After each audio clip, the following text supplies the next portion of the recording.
Hi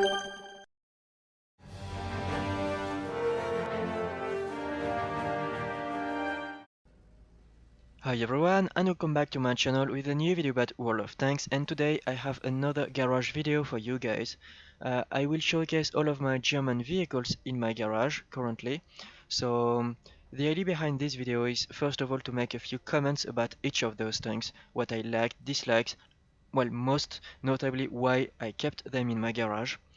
And the idea behind it is for you to make some comments, well, some requests, basically. If you want to see me playing a specific tank, like, I don't know, you want to see me playing my E25 or my Leopard 1 or my Panzer 1C, if it's the kind of tanks that you want to see on my channel.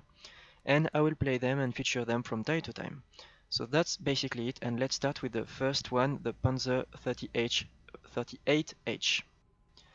It is a low tier premium tank, and this is why I have not played with it yet. I don't plan to.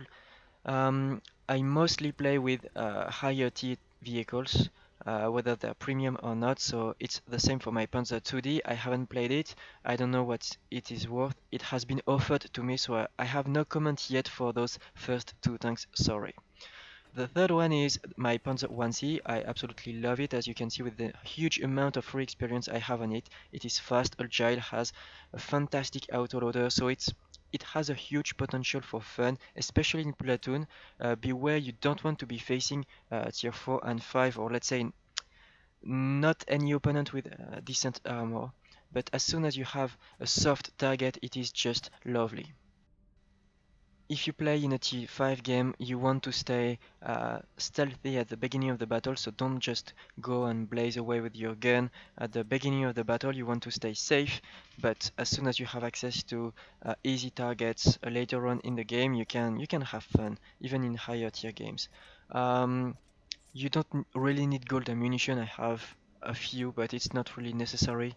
And you don't need some advanced equipment if you don't have any. It's alright, it's a low tier tank, it's just for fun, so you can have it at the beginning uh, of your career, let's say. When you start the game, you can research it quite easily, and you don't really need to spend a lot of money on that. You can have fun pretty early on, and just make sure that when you're facing some tier 4 and 5, you don't commit suicide early on. Uh, Next one is also a low tier premium tank, which I haven't played, so I have no information on it. Again, if you really want to have information on those tanks, you can make a request and I will play them a bit. Next is my E50. It's a really interesting tank because it has some sniping potential, plus it's fun for ramming, and it has a great frontal armor, so it can bounce from time to time. I mean, if you just show your upper plate and it's angled, you will bounce a lot. So it has a lot of potential. I love it.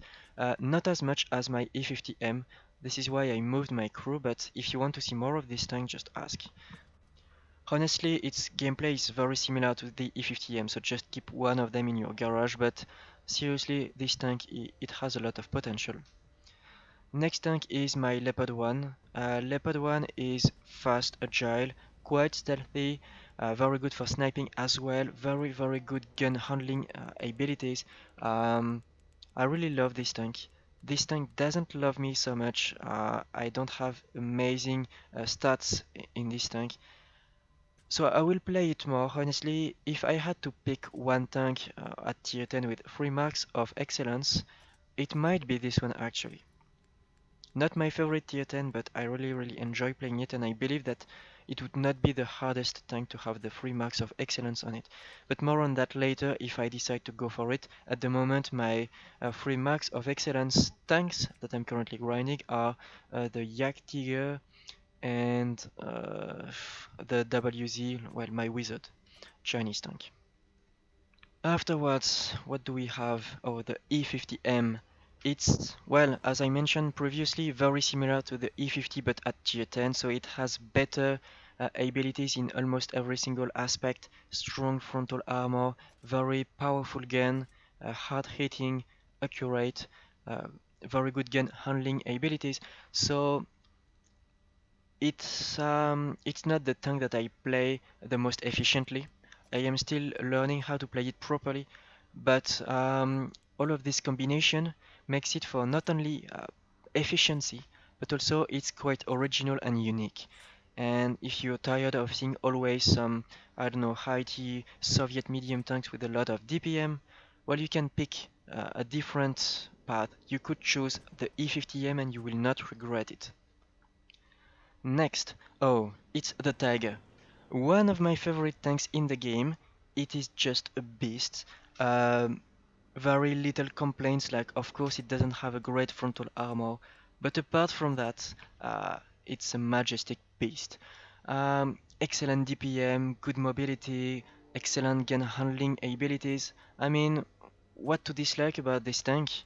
I have my 3 marks of excellence on it. I have played it quite extensively.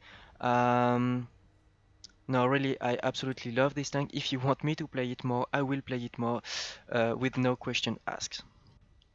Even when I'm in a tier 9 matchmaking, well, I'm still enjoying it. I don't know why. Maybe it's because it has the ability to snipe some weak spots, and with a decent DPM, even against higher tiers, you can still make the difference. So, truly a magnificent tank. And afterwards, we have this VK4502P, tier 8. I'm not a fan, let's say. I recently have it upgraded to the max. It's not elated. I will sell it as soon as I have access to the VK4502B. Um, I am not convinced by the combination of armor and mobility, let's say. But I'm still grinding it. I might end up uploading a video about this tank if you want. If you really want one, if you're struggling with these tanks like me, ask and I will try to make some videos. I also just unlocked the last gun, so let's add some premium ammunition just in case. The penetration is not too bad, honestly, but um, I don't mind paying a few extra silvers if it can help the process of grinding this tank. Next, another beast, E75, one of the most played tanks of all times according to wargaming statistics, and it is not surprising because it's not only insanely powerful, I wouldn't say overpowered, but it's not only very efficient but also easy to play. So it's not a surprise if a lot of people play it and play it pretty well. Just angle it, don't show your lower plate, and have fun with the gun. No, really, it's not complicated at all. And at tier 9, it's one of the most solid and let's say polyvalent tank because it is not slow as well. It's a heavy tank, but it is not slow. That's what's great about it. Now let's continue with German tank destroyers. And I have an E25, one of the very few premium tanks that I purchased, and for a good reason. I researched it quite extensively before deciding to commit to a purchase. It's quite expensive. Well, it actually has the crew of my Borzig. But I play it, well, not every day, but from time to time, and I certainly do not regret this purchase. It's simply fantastic. It's fun, it's fast, firing. It has one of the best camouflage rating of the game, so you can sneak up in a very aggressive position and punish a lot of unaware opponents. Uh, it certainly is unique and efficient and powerful, plus it gets premium matchmaking, so you don't need to spam the gold ammunition. As long as you keep aiming for weak spots or flanks, you will do just fine. So yeah, if you want me to play this tank for just a replay, compilation, a review, well, just ask. I mean, it will be my pleasure. This tank is truly fantastic. It is still quite overpowered for its tier. It is true, it has been nerfed massively on PC. We might get the nerf later on console, but for now it is quite overpowered. Next, also another extremely easy tank. It's apparently a choice for stat padders. Well, it's not hard to imagine because it has a combination of excellent gun and camouflage, so you can just stay behind but not too far away on the battlefield. You will be completely invisible unless a light tank would, well, just rush you basically. But apart from that, you will stay invisible and punish a lot of aggressive players on the enemy team. It's one of those tanks that are not overpowered but hated by a lot of people just because, well, imagine yourself, you're on the battlefield and you're spotted. No opponents are nearby. And well, apparently there's no reason for you to be spotted. And you look at the enemy composition and you see that there's a Borzik. He's probably hiding behind a bush somewhere in the vicinity, and you don't know exactly where. You just know that he's probably pointing his gun at you, and you don't know which module he will take down and how much health you will lose, because actually the Borzik can mount two different guns. I use not the hardest hitting, but the one with better accuracy and aiming time and penetration, but some people play it with the 150 millimeters with the gold ammunition, and it's just nasty. If you are new to World of Tanks and you want to start by tank destroyers because they are quite easy to play, actually you could start with the Borzig line. The Yak Tiger is a different type of tank because it is not stealthy at all, but it compensates by having an excellent frontal armor which can bounce a lot of shells even from T10 vehicles. You will have to be extremely careful about the angle at which you're showing your upper plate. If you are facing down, let's say if they have the possibility to shoot down at your upper plate, it will be much less efficient than what you think.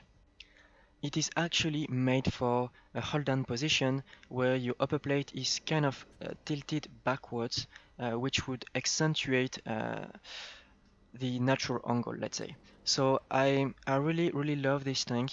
It is not so slow, but it is very well armored. It has an insane gun. It's powerful. It penetrates easily.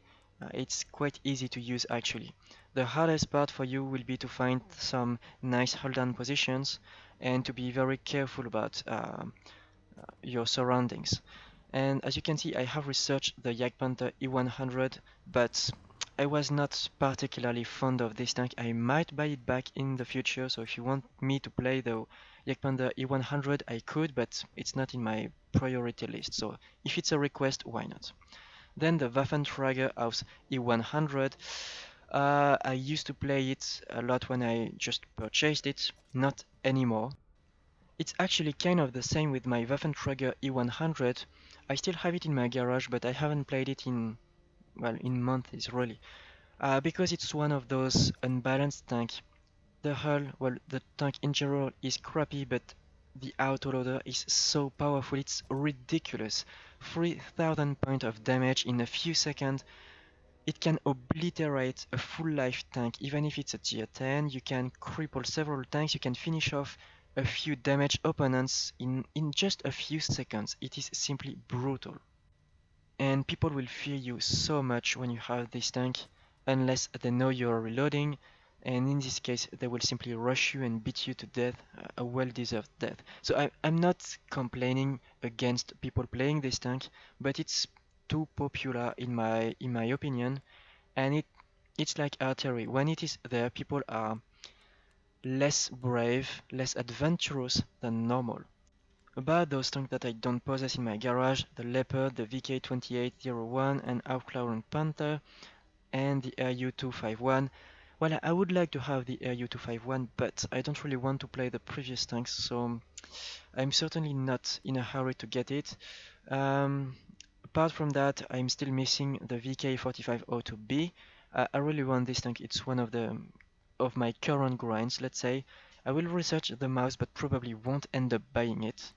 And I also do not have the Yak Panda E100 in my garage, even if I have it unlocked. I actually sold it. And yeah, I don't have the T8, 9 and 10 artillery pieces. I don't plan to.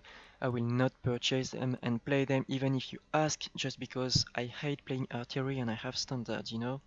So favorite German tank is certainly my Tiger, and second favorite would be my E25, which is a premium tank, so it's rather expensive, honestly. So that's it for this short presentation of all my German vehicles. The one that I am playing the most at the moment is my Jagdtiger, because I want to have the 3 marks of excellence on this tank. It's extremely fun to play, honestly. So yeah, if you have any request about my German vehicles, just let me know in the comments and it will be my pleasure. I will play them just for you. So that will be all for today. I hope you enjoyed this video. If you did, please consider giving it a like and to subscribe to my channel. And well, thank you for watching. See you in my next video. Cheers!